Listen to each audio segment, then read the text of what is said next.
नमस्कार मंडळी, तुम्हा सर्वांचं नवीन एका व्हिडिओमध्ये खूप खूप स्वागत आहे. आता तुम्ही म्हणा खिसणीवरती चणा डाळ टाकून ही कुठली रेसिपी? तर हे तुम्हाला मी पुढे सांगतेच, पण व्हिडिओ मात्र कुठेही स्किप न करता शेवटपर्यंत बघा. चला मग ही जबरदस्त रेसिपी काय आहे वेळ न करता आजच्या व्हिडिओला सुरुवात करूया. सुरुवातीला आपल्याला लागणार आहे चणा डाळ. 1 वाटी इतकी चणा डाळ घेतली. वजनी प्रमाण सांगायला गेलं तर पाव किलो म्हणजे 250 ग्रॅम इतकी चणा डाळ आहे. चांगली निवडून वगैरे घेतली बघा. आता ही चणा डाळ आपल्याला धुवून घ्यायचे. त्याच्यासाठी ह्याच्यामध्ये पाणी घातलं आहे आणि हलक्या हाताने असं चोळून घेऊयात. बघा हे पांढरं पाणी खराब निघालं का नाही ते टाकून देऊयात आणि नळाखाली का नाही 2 ते 3 पाण्यातनं ही चणा डाळ चांगल्या प्रकारे धुवून घेतले बघा. आता ह्याच्यामध्ये चणा डाळ भिजण्यासाठी स्वच्छ असं पाणी घालूयात आणि झाकण ठेवून साधारण एक 3 ते 4 तास चणा डाळ भिजत ठेवायची. इथं मी बरोबर 4 तासानंतर पाहत आहे. अगदी चांगल्या प्रकारे चणा डाळ भिजून वर आले बघा. मस्त फुलले आणि अशी तोडून बघायचे तुम्हाला बघा लगेच तुटली जाते. म्हणजे समजायचं चणा डाळ आपली ना चांगली भिजली गेले. आता ह्याच्यात जेवढं पाणी आहे ना ते एक्स्ट्राचं ते आपल्याला काढून टाकायचं आहे. त्याच्यासाठी इथं चाळण घेतले बघा आणि ह्या चाळणीवरती का नाही ही चणा डाळ सर्व काढून घेऊयात. म्हणजे ह्याच्यातलं पाणी निघलं जाईल. चणा डाळमध्ये हे पाणी असलेलं ना ते आपल्याला ठेवायचं नाही बघा. आता ह्याच्यातलं पाणी जे वेगळं झालं का नाही ते बाजूला करून घेऊयात भिजवलेल्या डाळीतलं. आणि ही जी डाळ आहे का नाही ती आपल्याला मिक्सर जारमध्ये काढून घ्यायची आहे. म्हणजेच ही डाळ आपल्याला वाटून घ्यायची आहे. डाळ आपली चांगल्या प्रकारे भिजल्यामुळे लगेच वाटली जाते. अगदी तुम्हाला वाटत नाही असं वाटलं म्हणजे पाण्याची गरज पडली तर थोडंसं तुम्हाला पाणी घालायचं आहे आणि मग चांगल्या प्रकारे हे डाळ ही वाटून घ्यायची आहे तुम्हाला. भिजलेली डाळ जर चांगली असेल ना तर मस्त बारीक दळली म्हणजे ही वाटली जाते बघा. आता डाळ वाटत असताना थोडंसं मी पाण्याचा वापर केला आहे बघा आणि मस्त इथं डाळ वाटली गेले. एक एक कुठे कुठे तुम्हाला डाळीचा मोठा कण तसा दिसत असेल पण तेवढं काही फरक पडत नाही. पण डाळ चांगल्या प्रकारे इथं वाटले बघा. कमीत कमी पाणी घालून डाळ वाटून घ्यायची आहे. आता इथं घेतला आहे कुकरचा डबा आणि ही वाटलेली जी डाळ आहे ना आपली ती सर्व ह्या कुकरच्या डब्यामध्ये काढून घेऊयात. अगदी तुमच्याकडे स्टीलचा डबा असेल ना गोल चौकोनी तो घेऊ शकता. प्लॅस्टिकचा मात्र घ्यायचा नाही बरं का, स्टीलचाच घ्यायचा आहे तुम्हाला. आता आम्ही कुकरचा डबा घेतला आहे कारण ना आपल्याला हे शिजवून घ्यायचे बरं का वाटलेली डाळ. त्याच्यासाठी तो कुकरचा डबा घेतला. ही डाळ का नाही ह्या कुकरच्या डब्यामध्ये सगळीकडे अशी एकसारखी आपल्याला पसरून घ्यायची आहे बघा. चमच्याने पसरवायला गेलात तर सहजपणे पसरली जाते बघा इथे व्हिडिओमध्ये दाखवल्याप्रमाणे. आता जरा हे बाजूला ठेवूयात. आता इथं घेतला आहे बघा कुकर आणि त्याच्यामध्ये साधारण अर्धा ग्लास इतकं पाणी घातलं आहे. स्टँड ठेवला आहे. हा कुकरचा डबामध्ये ठेवायचा आणि ह्याच्यावरती घट्ट झाकण ठेवायचं आहे. आता ह्याला झाकण लावूयात आणि हा कुकर गॅसवरती नेऊन ठेवूयात आणि आपण ह्याच्या ना 3 ते 4 शिट्ट्या काढून घेणार आहोत बरं का. त्याच्याबरोबर 4 शिट्ट्या झाल्यात मग गॅस बंद करून घेतला आणि कुकर खाली काढून घेतला. कुकरची जी हवा आहे पूर्णपणे जिरली तरच आपल्याला ह्याचं झाकण काढून घ्यायचं. डब्यावरती जी आपण डिश झाकली होती ती काढून घेऊयात. आणि आतमध्ये बघा आपण डाळ शिजवली त्याच्यावरती तुम्हाला थोडंसं पाणी दिसत असेल तर हे पाणी आपल्याला वेगळं करून घ्यायचं आहे. अगदी थोडंसं आहे बघा. अगदी तुम्ही घट्ट झाकण ठेवलात तर हे पाणीसुद्धा निघणार नाही बरं का. आणि मस्त इथं आपली ही डाळ वाटलेली जी होती ती शिजलेली आहे बघा. अशी चांगली सेट झाले बोटाने दाबून बघितलं.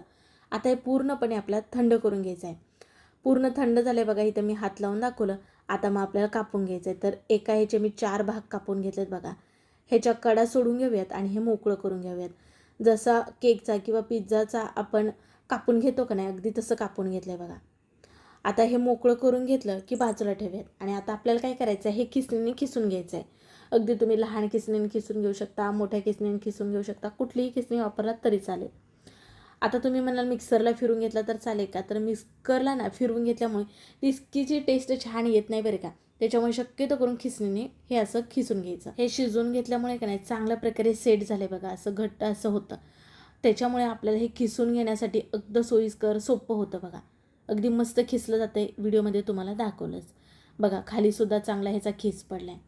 आणि तुम्हाला बघा आत्तापर्यंत नेमकी आपण कुठली रेसिपी करत आहोत हे नव्हतं सांगितलं. आपल्या आजी पणजीच्या काळातील आज आपण मस्त ह्या चणा डाळीचे लाडू करत आहोत बघा एकदम वेगळ्या पद्धतीत. आता इथं मी कुकरला ही शिजवून घेतली का नाही डाळ. पूर्वी काय कुकरला शिजवून घ्यायची नाहीत. चाळणीमध्येच ही वाटलेली डाळ काढून घ्यायची आणि शिजवून घ्यायचे बघा. वाफेवरती ठेवायचे, वाफून घ्यायचे. तर आज आपण कुकरला घेतलं कारण लवकर होतं का नाही म्हणून. सर्व जे तुकडे होते का नाही ते आपण सगळे खिसून घेतले. इथं हा सर्व आपला खिस तयार झालेला आहे वाटलेल्या डाळीचा. अगदी छान मोकळा झाला आहे बघा. आता ह्याच्यापासूनच आपल्याला लाडू करायचे आहेत बरे का. तर त्याच्यासाठी आता चला आपण गॅसकडे वळूयात. तर गॅसवरती बघा कढई ठेवले आणि ह्या कढईमध्ये आपल्याला तूप घालायचं. तर पाव वाटी इतकं ह्याच्यामध्ये तूप घातले बघा. आणि आता ही खिसलेली जी आपली डाळ होती ना ती ह्याच्यामध्ये घालून घ्यायची आहे आणि चांगल्या प्रकारे आता आपल्याला हे परतून घ्यायचं आहे. म्हणजे मस्त ह्याचा रंग बदलूसपर्यंत हे चांगलं दाणेदार होईसपर्यंत का नाही आपल्याला हे भाजून घ्यायचं आहे अगदी चांगल्या प्रकारे. आता बघा तुम्हाला जास्त प्रमाणामध्ये दिसत असेल, जसं भाजू का नाही आपण तसं हे कमी प्रमाणामध्ये तुम्हाला दिसत जाईल. आणि आता थोडंसं ओलसर आहे बघा, पण नंतर भाजल्यानंतर चांगलं मोकळं होतं. आता मात्र तुम्हाला इथं भाजण्यासाठी वेळ जरा जास्त लागतो बरं का. साधारण एक 15 ते 20 मिनटं भाजण्यासाठी लागतात मंद आचेवरती. अगोदर बघा किती जास्त दिसत होता आणि आता बघा तुम्हाला कमी दिसत असेल. जसं भाजेल ना तसं ह्याचा रंगसुद्धा बदलायला लागलेला आहे बघा. फक्त आपल्याला सतत हलवत राहायचं, बाकी तुम्हाला इथं दुसरं काही करायचं नाही. आणि आता बघा रंग तुम्हाला मस्त तांबूस आलेला दिसत असेल. शिवाय अगोदर हलकंसं तुम्हाला मऊ किंवा ओलसर दिसत असेल आणि आता बघा मस्त फडफडीत असं दिसत असेल बघा. ह्या स्टेजला येऊसपर्यंत आपल्याला भाजायचं आहे. बरोबर इथं 18 ते 20 मिनटं झालेत बघा इतपत भाजण्यासाठी मंद आचेवरती. आता हे मोकळं होईपर्यंत का नाही असं तुम्हाला भाजून घ्यायचं आहे. म्हणजे हे लाडू आपले जास्त दिवस टिकतात आणि शिवाय चवीला देखील छान लागतात. आता ह्याच्यामध्ये काजू आणि बदामाचे काप घालत आहे.